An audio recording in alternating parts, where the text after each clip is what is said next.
right, welcome back to the closet. This is Kyle, rambling in a closet.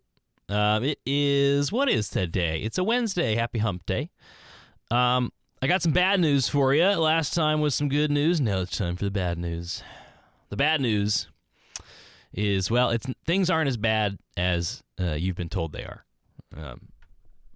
And things aren't as bad as I've been told they are, which is great. That should be good news, right? The reason why it's not the greatest news ever, which of course it partially is because it really leaves individuals like you and I just no excuse to not be doing better. And a large part of me, by the way, I will digress real quick. A large part of me wants me to stop saying you.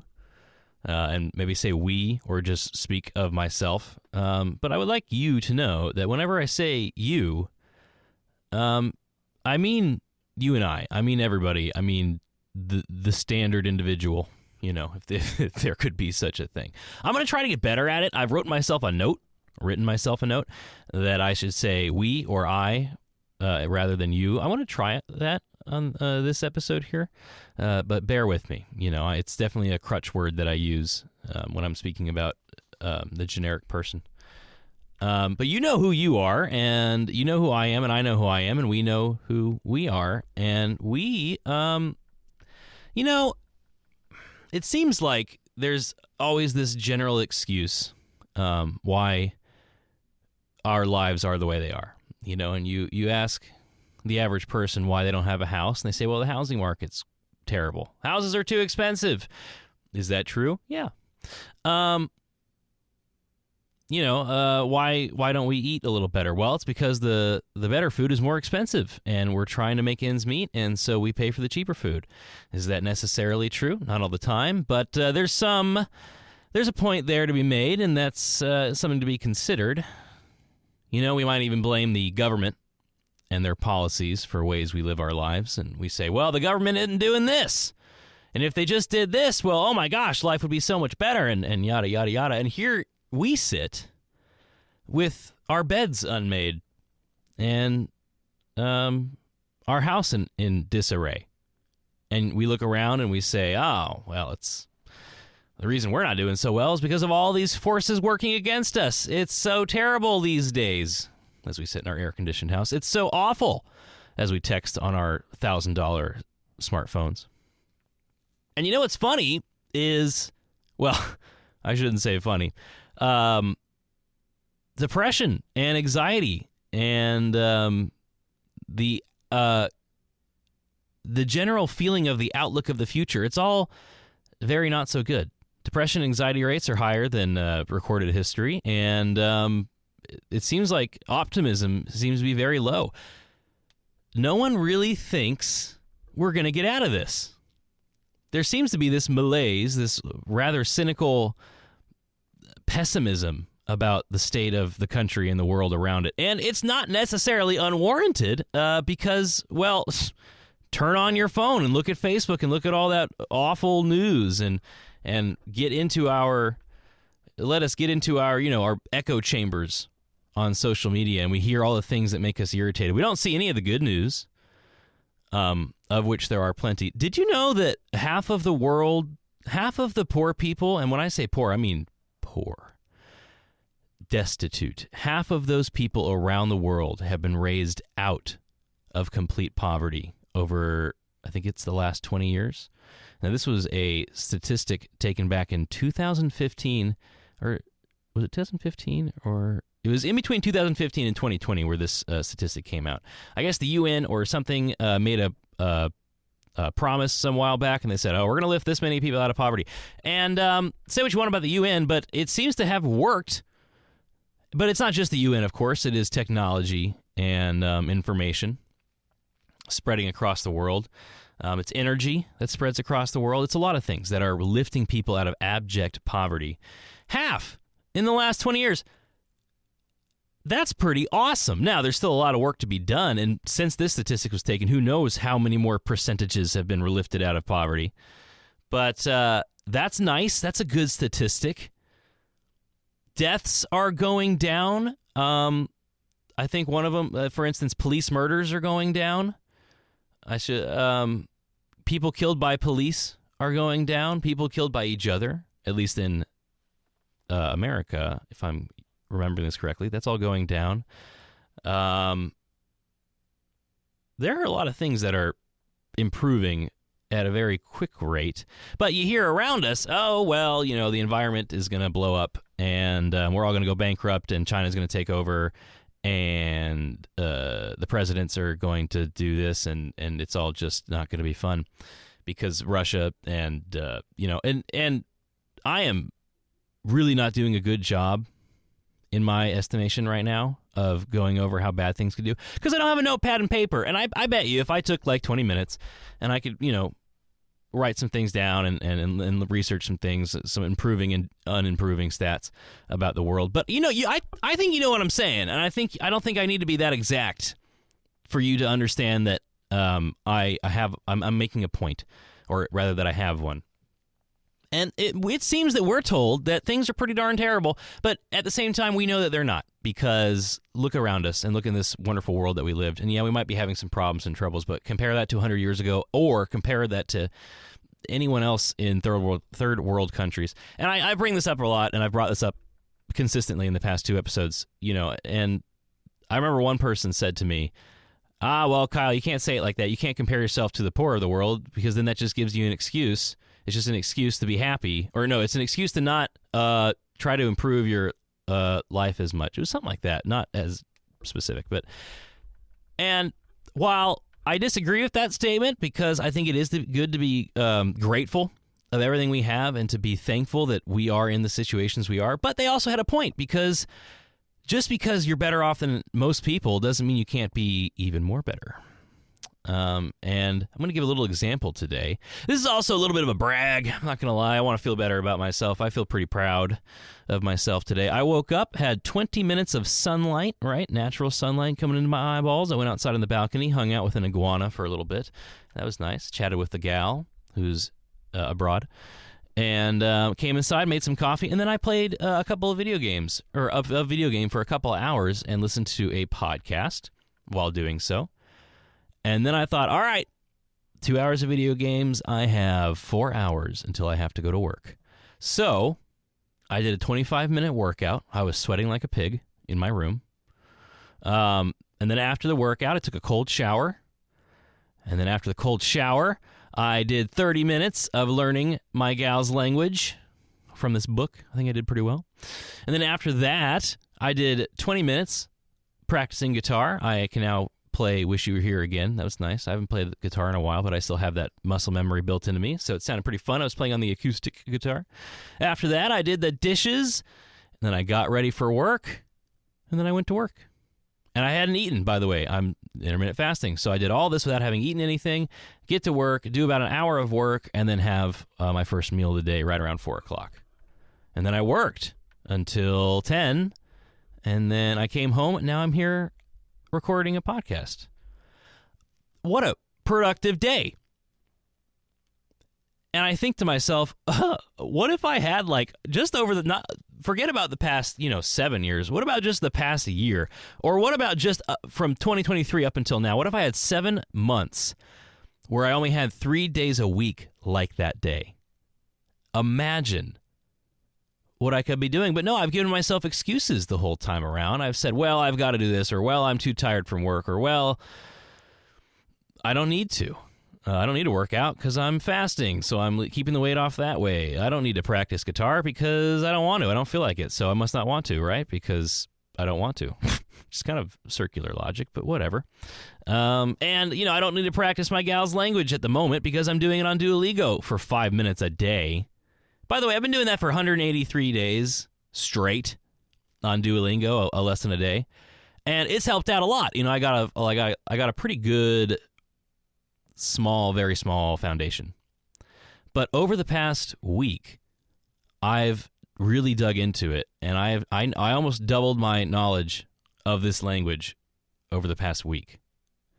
And so it's pretty hard not to believe that I couldn't be darn close to being conversationally fluent by now. Because it's not one of those complicated languages. It's a little complicated, but it's not like Mandarin, It's not or it's not English, I guess, right? I heard English is pretty difficult. Oh, my goodness. But I've given myself excuses because, you know, things are pretty bad, and so I don't need to focus on this stuff. I need to focus on these things. Just work and listen to a podcast here and there, but I should be playing video games to relax and decompress myself, and I should be watching a lot of movies and having drink because I need to relax, and this because I'm so tense and because I work so hard. And you know what? Today, I just did all of that. And I was tired. By the way, I was slightly hungover because I had some drink last night, watched a movie, very fun. I enjoyed it. However, I woke up with little to no motivation. I was very tired. I woke up late. But you know what? I said, no, you know what? Just do it. And I did it. And the workout wasn't pleasant, but at the end of it, I felt great. Took a cold shower. Felt great. Still, I felt kind of crappy because I'm out of shape, but you know, mentally speaking, I felt pretty good. And learning the language for half an hour, I just sat down and started writing things down and doing exercise, and before I knew it, half an hour was up, and I went, oh my gosh, what the heck? And then I practiced guitar for 25 minutes, and it was lovely. It was pleasant. And then I went to work, and I still managed to squeeze in some video games in there and some resting, and and you know, here's the thing, right here, coming up this week, because of staffing issues, I'm going to be working 5 doubles. I'm going to be working a 62-hour week at my job. Now, art sales isn't exactly the most laborious job. You do have to stand up all day, which can be a little rough on your feet. But other than that, you're just kind of standing around and waiting. But the other half of that, you're talking to people. And I don't know about you, but when you talk to someone or when you talk to people for 10 hours in a day straight and are getting rejected most of the time, it can wear on you. It can make you tired because I'm not making any money unless I'm selling something. So I'm just sitting there for free at the moment until I sell something. You know, that's how the commission works, no hourly. So there's that going. It can kind of stress you out at times, you know, if you let it get to you. I have 5 of those doubles coming up in a row, by the way. And you know what? I'm going to wake up at 7 o'clock and I'm going to work out and I'm going to do a little bit of language practice before I go to work because I go to work at 8:40. So that gives me an hour and a half to do all those 2 things and to get ready. And then I'll work and then I'll come home and then maybe I'll record another podcast or I'll just go to bed and I'll do that 5 times. And I can get through it. I can do that. And by the way, based on my workout routine, a couple, maybe even 3, tomorrow I get a break, and then the next couple of days, I'll probably work out only 2 or 3 of those days because I take rest days. And on the rest days, I just go for a walk or I try to do some kind of small active thing.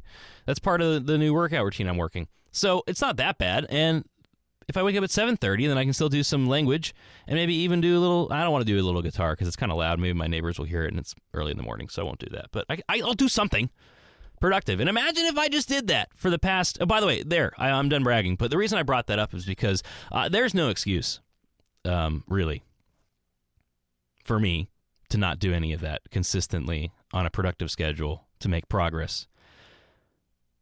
And, you know, a large part of what is demotivating me is what I perceive to be the state of the world. It seems like, oh, well, I have better things to attend to. You know, I need to learn about this, or I need to know about that, or I need to talk about this. And yet, I can't even speak my fiance's home language. And I couldn't run a mile without really struggling. And I could keep my house cleaner. You know, my house, metaphorically speaking and physically speaking, could be in better shape. And so how can I even think to go into the world and try to make it better if I can't make myself better? This is what I've noticed about activists as well. You know, they'll skip school, skip work, they'll go protest, they'll do these things, and they'll say, oh, well, what?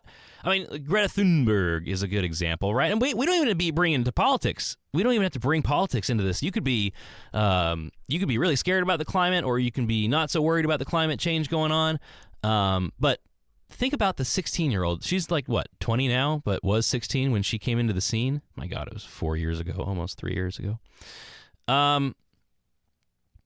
She was saying, oh, I can't go to school when this big crisis is going on. And so I decided to sail my fancy boat across the ocean and talk about it and take time off of school. I'm not going to better myself anymore until we fix this problem that, of course, I know how to fix because I'm a 16-year-old girl.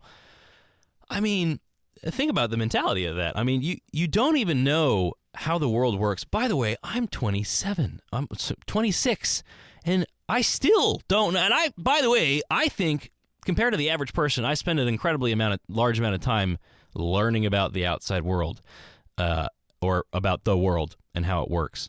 And I still am shocked at how little I know and understand. It's one of those. It's the classic case of the more you know, the more you realize you don't know, and which is where this whole podcast started from, by the way, if I don't remember.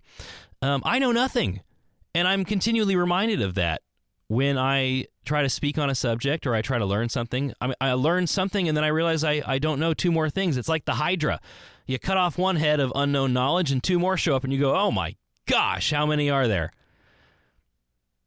And if someone were to ask me, like if someone in the position of sincere, genuine power were to come to me and say, wow, Kyle, I listened to your podcast in the closet the other day, and I think you have a wonderful blah, blah, blah, and you should come and work and help me make this country better, I would probably have to say no, because what the hell do I know? I can't possibly...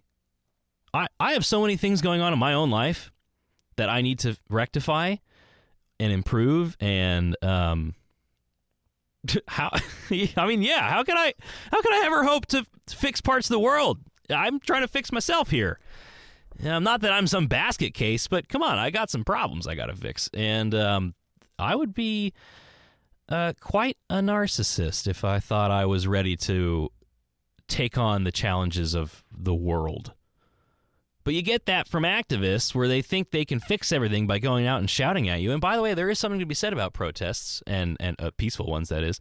But that's something you can do on your free time if you can do it. You shouldn't be sacrificing other parts of your life to do it unless, of course, it gets to that point where it's absolutely necessary, which, of course, these activists probably think it is. But at the same time, what are you going to do about it? You just going to go and shout about it? I mean, I have a better idea. How about you stay home, keep working, get a relationship, have kids, add something to this world, and then come back and criticize it. This is going to be a little bit of a tangent. This is why I believe a lot of people should not, including myself, should not have the right to vote. I don't think the right to vote is something you should just get when you're 18. This is strange to me. If you haven't contributed to this country, or if you don't have a stake in it, if you're just simply paying taxes, which is fine, but you get something back from those taxes, which is the environment, the infrastructure that you exist in. And yeah, don't get me wrong, I hate taxes too. I think they go to waste, but you get what I'm saying. If you don't own a business or own a home, if you like owning property or having kids, or being on the draft, or like actually being a soldier, actually being in the military. If you don't qualify in those, if we don't qualify in that, we shouldn't be voting. I mean, that's right. Why should we? We haven't done anything yet, and we could be helping out our fellow man, and we can be contributing to society. But if we don't have a stake in the future of this country, why are we voting? And if we are voting, we better be educated. I know, and this is an old stat, so it's not gonna come as a surprise to anybody, but the majority of individuals who come out of public school nowadays cannot pass the they cannot pass the citizenship test that we ask immigrants to pass before they come here. They can't even pass that. And so you know that a very large chunk of the people who vote do not know how the actual government works. And they probably don't even know a large part of the history of this country. And they probably, and yet we think, I think I have a pretty good understanding of the government, but I know I don't, and I know I probably shouldn't vote on some things because I don't know. Most of the people just vote the ticket, right? They just do the Democrat ticket or they do the Republican ticket, and they forget about it. And you know what? Fine, because you could be a Democrat and say, well, no Republican could ever believe the things that I believe that I know the Democrats believe, so I just got to vote Democrat to be safe, and vice versa. The Republicans could say the same thing. And yeah, I get that. Of course, you'd rather vote for the person who believes in the majority of your beliefs, even if they don't line up with everything you think. Just vote for them anyways, and the bad stuff that comes along with it, whatever. Yeah, I get it, and there's something to be said about that. However, maybe you are a Democrat or you are a Republican, and the beliefs you have are wrong because we don't know about the government or about the economy or how things work. Maybe our opinions are incorrect because of our lack of knowledge, and therefore we shouldn't vote on them because they're uneducated opinions. It seems pretty simple. I feel like I'm way off from where I started, but that's okay. Things aren't as bad as they seem, and that's the bad news because there are no excuses to not improve yourself, and that kind of stings a little bit because, again, I've referenced myself. I look back on all the things I could have done and the stupid excuses I use, and it causes an amount of pain, or shame maybe, and which is why it's I'm talking about it into a microphone for my closest friends and family to hear. So there's that, but I'm not going to hide from it. I do feel bad about that. And a large part of it might be just making myself feel better because, I know all the things I'm not doing right. And so, at least I know it, at least I'm aware of it, which, by the way, it's not a very good excuse. If we know the things that we're not doing, then we are worse off than the people who don't know what they're not doing. It's not an excuse. It's not a way to make yourself feel better. It is a mirror that is reflecting yourself. And mirrors are very useful, metaphorically speaking, and literally speaking, I guess. But we have to be able to look at ourselves, and it's hard to do that when the entirety of culture and media is telling you that everything else is everybody else's fault. It's not your fault. You can't do anything about it.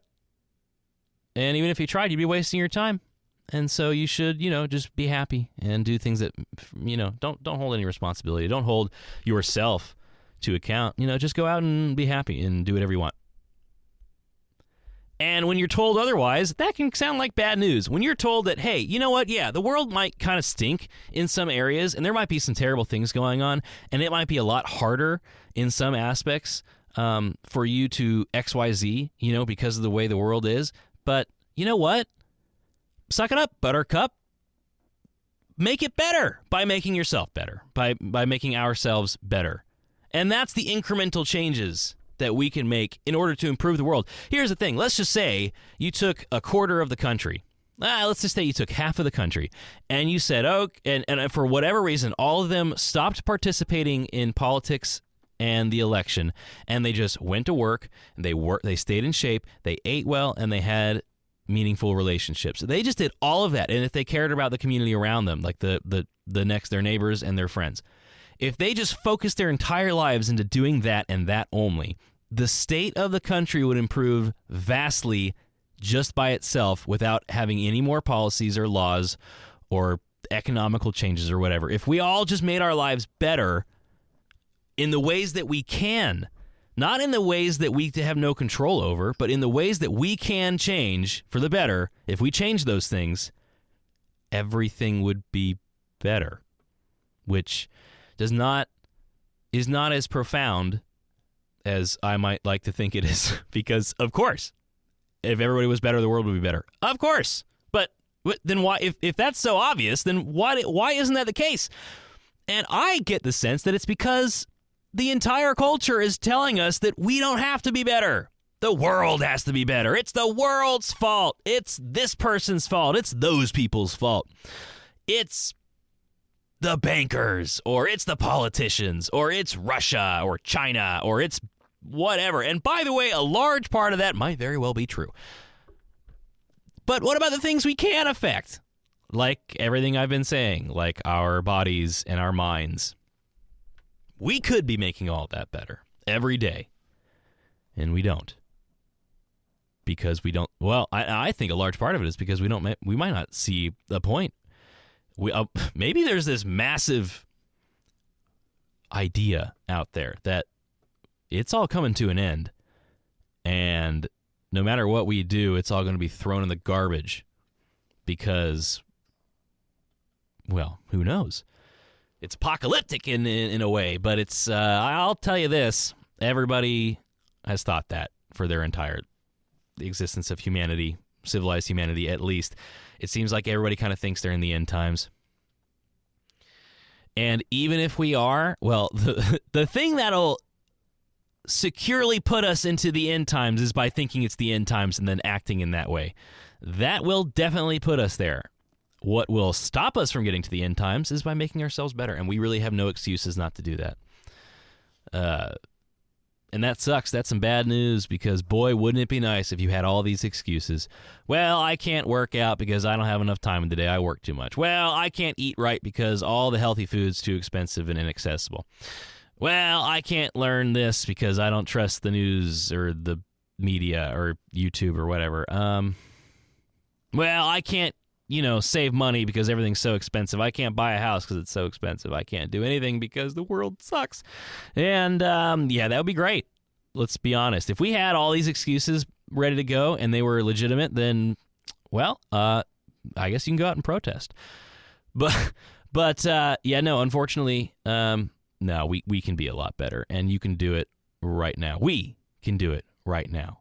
And I hope that by me talking into this microphone will stop me from slacking, because now I've told people who are close to me that I'm doing these things, and if I were to just stop all of a sudden, and by the way, I'm going to have to keep talking into this microphone, right? And so if 10 episodes from now, I go, oh yeah, well, I haven't been doing this, it's going to be kind of embarrassing. So at least that's there to motivate me. As for you and everybody else, if you need help, if you need motivation, well, let me tell you, I feel fantastic. I felt fantastic today at work because of everything I accomplished today.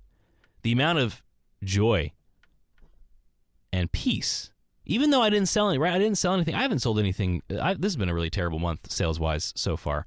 It's all right. There's still a whole other month, and they hit late sometimes, so I'm not worried. But, I have a pretty good reason to be in a bummer mood.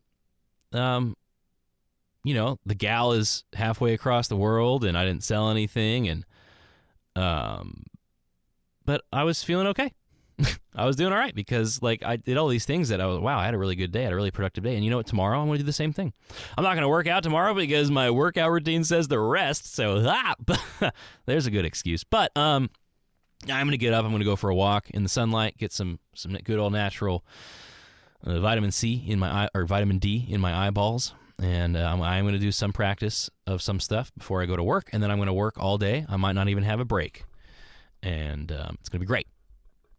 And I'm going to keep doing that. And today is Wednesday, July 12th, and I guarantee you in a month I'm going to be made some real progress. And I'm not going to give up this time. I finally realize that all the excuses I have been giving myself are a bunch of hooey. And that is bad news because it really makes me embarrassed. But I'm going to turn it into some good news because I can't just keep looking back and going, I have to look forward and go, ha-ha. And, I don't know what that was. I guess I'm getting tired. But yeah, it's going to be great. And let's all do it because why not? What else is there to do other than to commit ourselves to the betterment of ourselves and our friends and family? I don't know. That sounds like a pretty darn good mission in life. And let's do it. Please, do it with me. Help me out. It'll help me. It'll be pretty motivating if I know everybody else is doing it. But I'm not going to use that as an excuse if you don't, because, hey, I understand, bud. It's hard. And maybe you got other things going on, and that's fine, whatever. But I'm telling you, we could all be doing better. And on that note, I'm going to go to bed. Take a shower, go to bed. Do it all over again tomorrow. Thank you for listening to me ramble in a closet for half an hour. I do appreciate that. Find me on the Twitter at GKEI2023. Leave a comment and such.